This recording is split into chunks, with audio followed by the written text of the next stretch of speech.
Olá, seja muito bem-vindo ao canal da FAEST Academia, uma escola de educação teológica aqui do estado de Santa Catarina, no Brasil.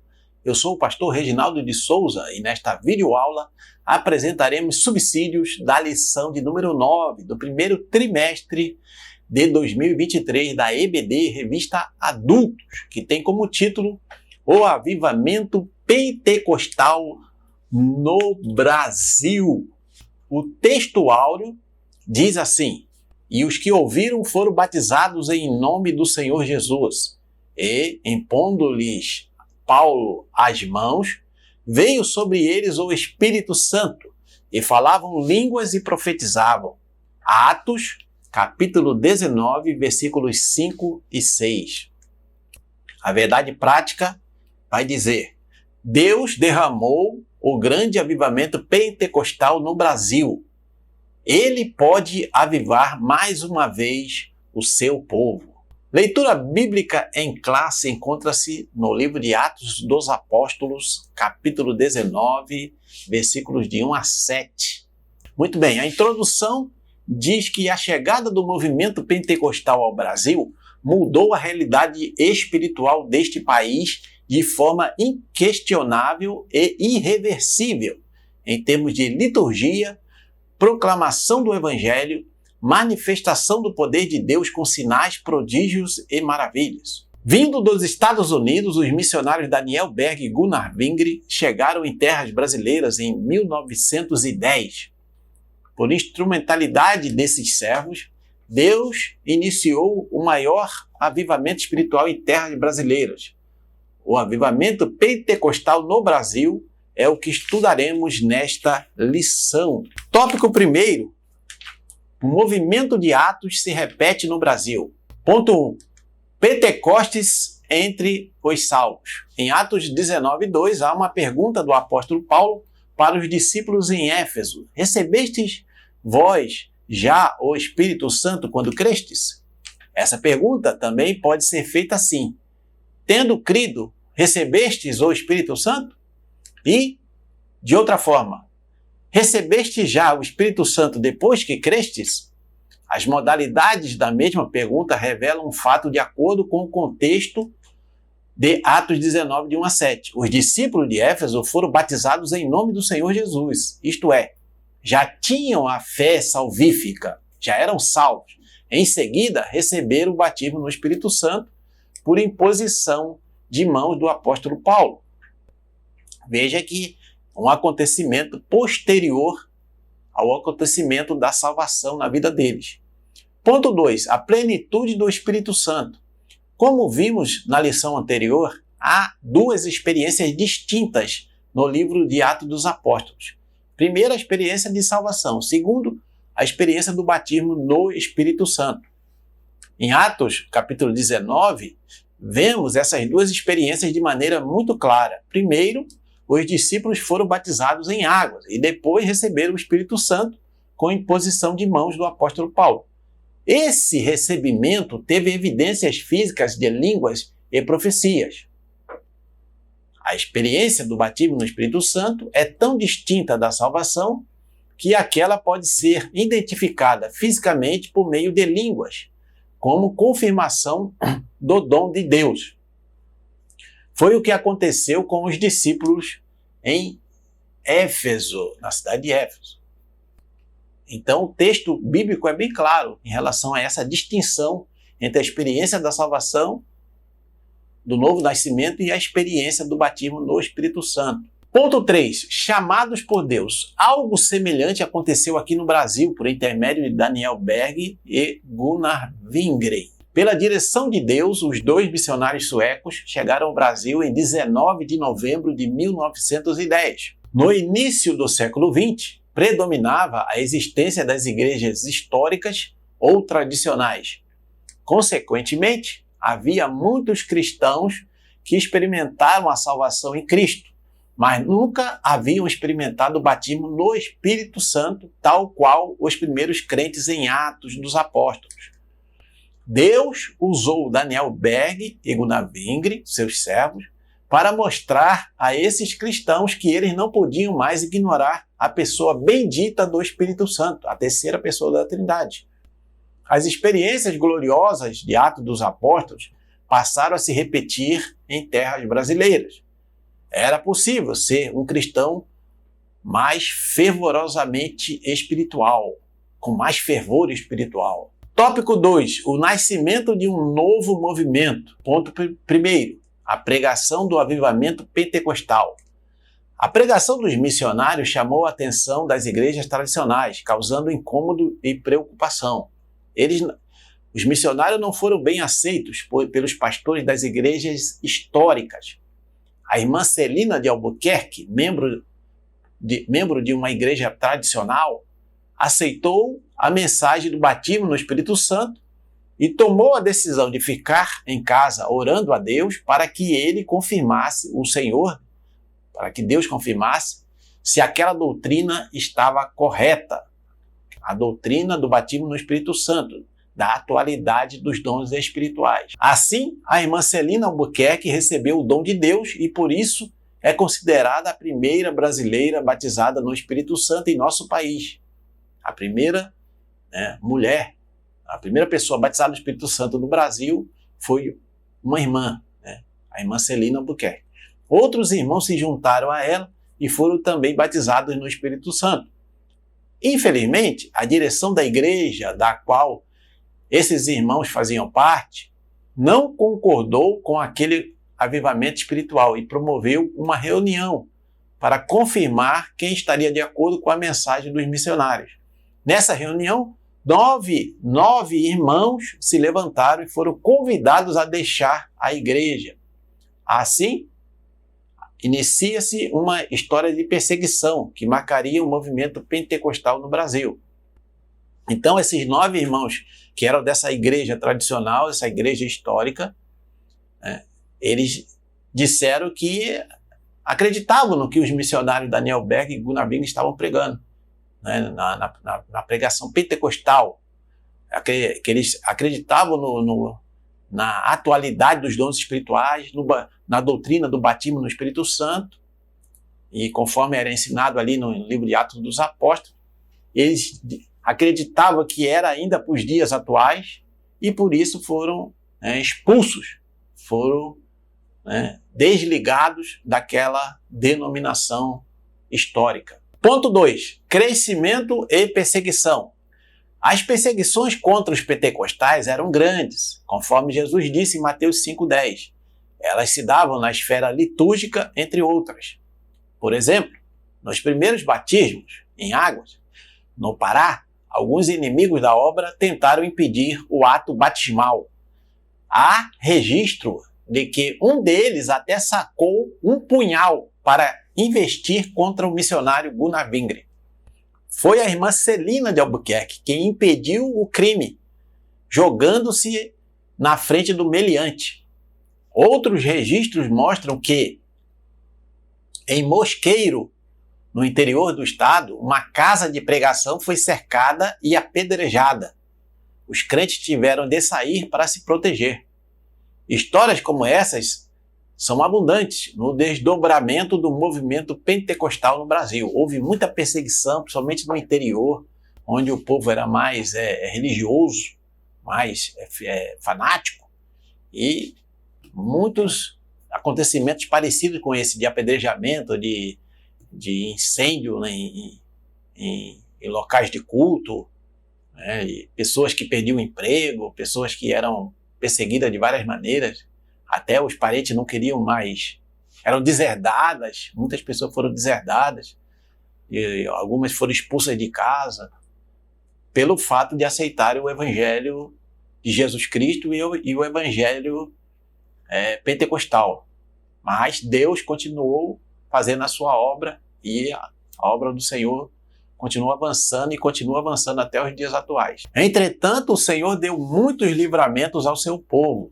Veja Salmos 34, versículo 7.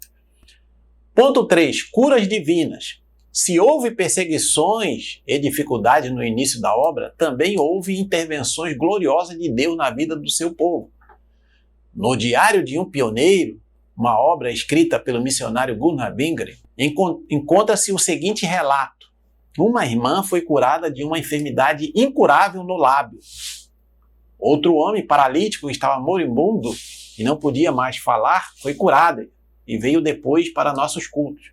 Uma criança que estava moribunda com febre foi curada. Um homem de idade que sofria com hérnia por 9 anos foi curado também. Um outro homem que havia estado enfermo muitos meses com febre e tinha todo o seu corpo inchado, foi tanto curado como batizado com o Espírito Santo e também recebeu o dom de profecia. Outro que viu seu filho morrer, tomou-o imediatamente nos braços e começou a invocar o nome do Senhor. Imediatamente a criança voltou à vida. A esposa, quando viu o que aconteceu, se entregou ao Senhor Jesus. Esses são alguns dos muitos sinais poderosos que marcaram o avivamento pentecostal no Brasil. Eram os sinais de Deus confirmando a pregação dos nossos pioneiros. Marcos 16, 20. Muitos testemunhos de curas, milagres, maravilhas, livramentos que Deus operou aí pelo Brasil afora, no decorrer dos anos aqui da Igreja Assembleia de Deus, do movimento pentecostal. Neste momento, o diácono José Reinaldo tem uma mensagem importante da FAEST Academia para abençoar a sua vida. Olá, alunos e alunas da FAEST Academia. É ótimo ter sua presença em nosso canal. Estamos aqui para apresentar a você a plataforma de estudos dos cursos de teologia da FAEST Academia. Lembrando que todos os nossos cursos estão com mais de 60% de desconto. Aproveite essa oportunidade e venha aprender a palavra de Deus. Para acessar a plataforma, basta entrar no site oficial da FAEST e clicar na aba FAEST Academia. Você será direcionado para a nossa plataforma de estudos. Nessa aba, basta digitar seu e-mail e sua senha e clicar em Login. Dentro da plataforma, na página inicial, você terá acesso a todos os cursos que você adquiriu. Para começar a estudar, basta clicar no curso a qual deseja fazer. Dentro do curso, você terá acesso a todos os módulos que o compõem. Em cada módulo, há diversas aulas. Para começar a assistir, é só clicar no nome da aula que você será direcionado ao vídeo. Na parte inferior de cada vídeo, há um PDF com o material daquela aula. Para fazer o download, é só clicar. Ao concluir a aula, basta clicar no botão Concluído na parte inferior direita da página, que automaticamente você será direcionado para a próxima aula daquele módulo e assim por diante. Não perca mais tempo e venha aprender sobre a palavra de Deus conosco. Deus abençoe seus estudos e até uma próxima oportunidade. Tópico 3. A expansão do avivamento pentecostal. Ponto primeiro, um modelo centrífugo. O avivamento espiritual fez com que a nossa igreja no Brasil buscasse um modelo de crescimento centrífugo, ou seja, de dentro para fora. Começaram cultos numa casa, num pequeno salão, num bairro, numa cidade. Os pentecostais evangelizavam pelas ruas, pelas casas, escolas, hospitais, nos transportes públicos, em todos os lugares.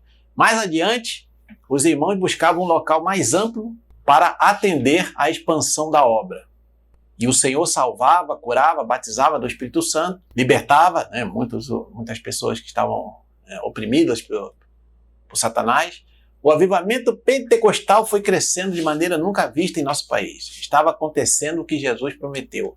Mas recebereis a virtude do Espírito Santo que há de vir sobre vós, e ser-me-eis testemunhas, tanto em Jerusalém como em toda a Judéia e Samaria e até os confins da terra. Atos 1, versículo 8. Um crescimento acentuado. Os pentecostais no Brasil não crescem porque buscam pessoas em outras igrejas, mas crescem porque as evangelizam e as discipulam por meio do Evangelho de Cristo Jesus.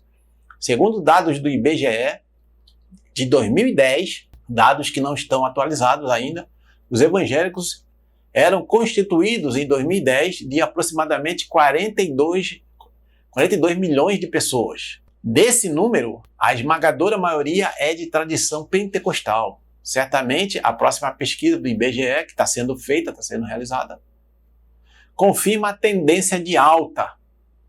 Tudo isso foi fruto do poderoso avivamento pentecostal que Deus enviou para a nossa nação. De fato, desde que o movimento pentecostal chegou ao Brasil, ali no 1910, através dos missionários Gunnar Wingre e Daniel Berg, houve uma explosão de conversões, o número de evangélicos no Brasil cresceu exponencialmente.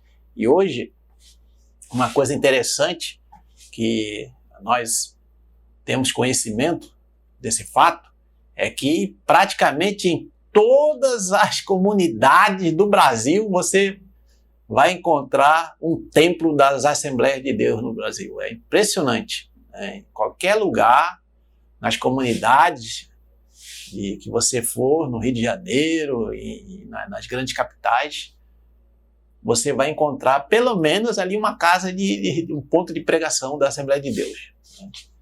E realmente foi um movimento de Deus e que alcançou, muitas vidas para Jesus. Muitos já dormem do Senhor. Muitas pessoas que de outra maneira não teriam sido alcançadas pelo Evangelho de Jesus Cristo, porque a pessoa aceitava Cristo, Jesus, entregava a vida para Jesus e logo saía pregando, falando para os seus parentes, para os seus amigos, para os seus colegas, e ali Jesus ia fazendo a obra, ia convertendo um aqui, outro ali. Daqui a pouco já tinha um grupo, esse grupo também fazia a mesma coisa, tudo sem ter alguém mandando fazer isso. Um movimento espontâneo do Espírito Santo. Por isso que a igreja pentecostal, no caso a Assembleia de Deus, ela cresceu tanto no Brasil e continua crescendo, porque a obra de Deus não para, está em andamento. Muito bem, estamos chegando então à conclusão desta lição de número 9, e antes de lermos aqui o texto da conclusão, se você está sendo abençoado ou abençoada por esta videoaula aqui da Faeste Academia, não esqueça de se inscrever no nosso canal, convida mais amigos e conhecidos teus para se inscrever no nosso canal, comente, compartilha, deixa o teu like aí para nos ajudar, para que o YouTube coloque nossos vídeos ali para mais pessoas, para alcançar mais pessoas.